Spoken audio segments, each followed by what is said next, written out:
Day 13, the big build, 13.5 by 6 metres to be exact, in Market Raisin in Lincoln. Now, my plan for today was to get straight up on the roof and continue with that because that needs to be done as a priority.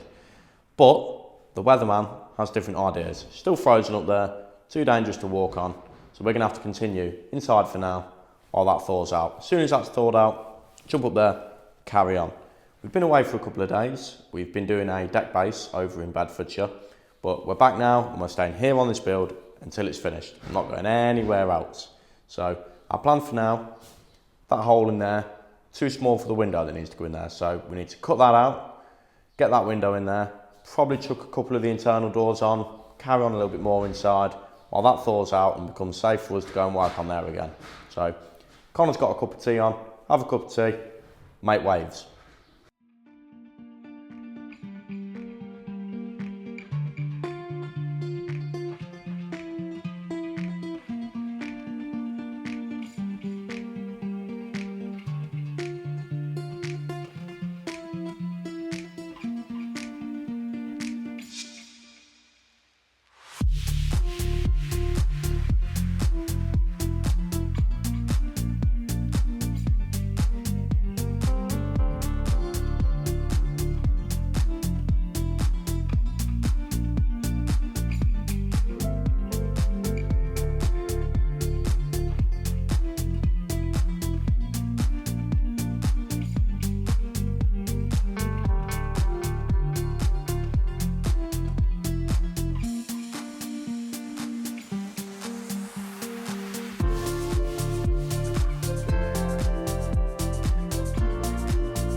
Two out of the three doors are in and done, and we're only doing that to keep ourselves busy until that roof had thawed itself out enough for us to get up there and safely work up there. Now, the sun has finally made its way round, thawed the roof out enough at a leisurely time of bang on 2 o'clock. So it's safe for us to go up there.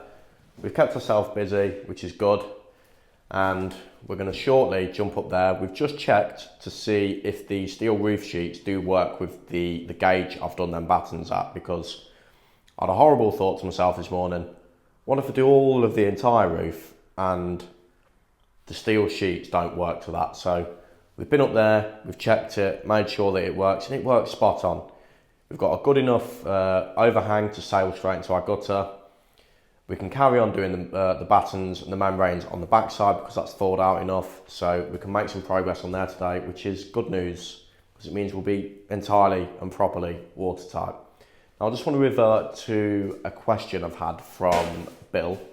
He's asked how we managed to get the cables hidden on this build, and it's something you can do on your own build. When I've done it myself, and believe me, I've learnt the lesson the hard way, I drilled all of the cables out with a 25mm auger bit through the centre of the logs, and the first time round I did it without a jig. I free-handed it with a tape measure, pencil marked, drilled my holes down, and when it came to fishing the cables up, it it was a nightmare, especially trying to get a double cable through a 25mm hole. That's hard enough on its own. But we used a jig the second time round we did it. I'll overlay a little clip here of the jig I made for it, and it ended up, the end product, perfect. All of the holes lined up, no qualms, cables up, cables out, and because they were only low level, 3 logs high, we did it as we built, drilled the holes, cables up, brought them out where they needed to be brought out.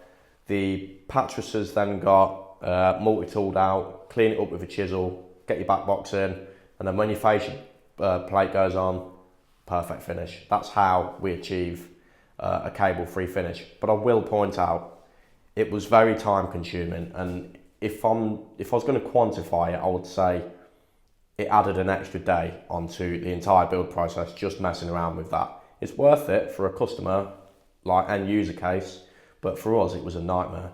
But we got it done and it looks absolutely fantastic, I will say that. So again, 2 to 3 doors, they're done, roof's thawed out enough, we're going to go and jump up there and continue. On we go.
That's the front side, finished, complete, battened, membraned, taped, ends trimmed off, which means we are now ready to make a start on the back side because I want to get this watertight today.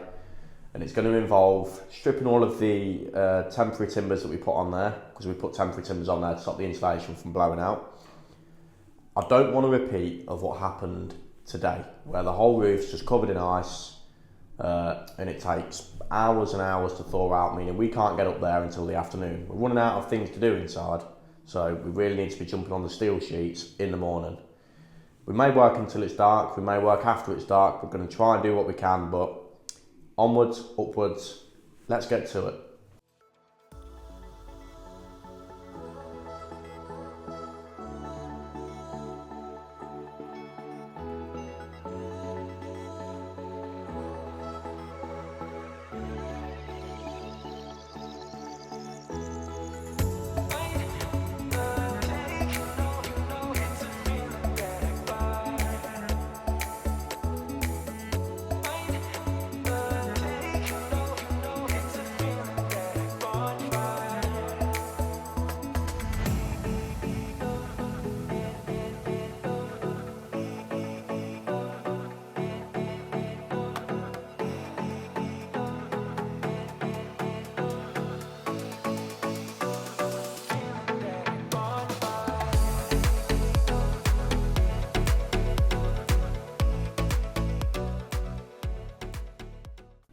It's dark out now. We've managed to get the backside stripped off, insulated. We've got one layer of membrane on. We've got some battens on. We're about to start our next layer of membrane, and it is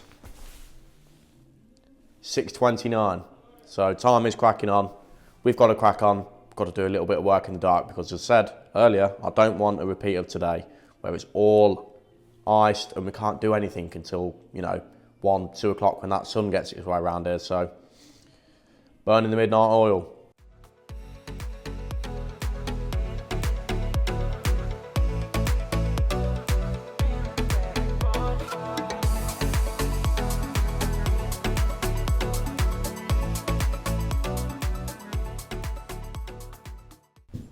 We did it. We got it completely sealed, watertight, and even if that does ice up tomorrow, it won't affect the insulation. It's going to be dry. If it absolutely nails you down tomorrow, we can still work in it. Happy days.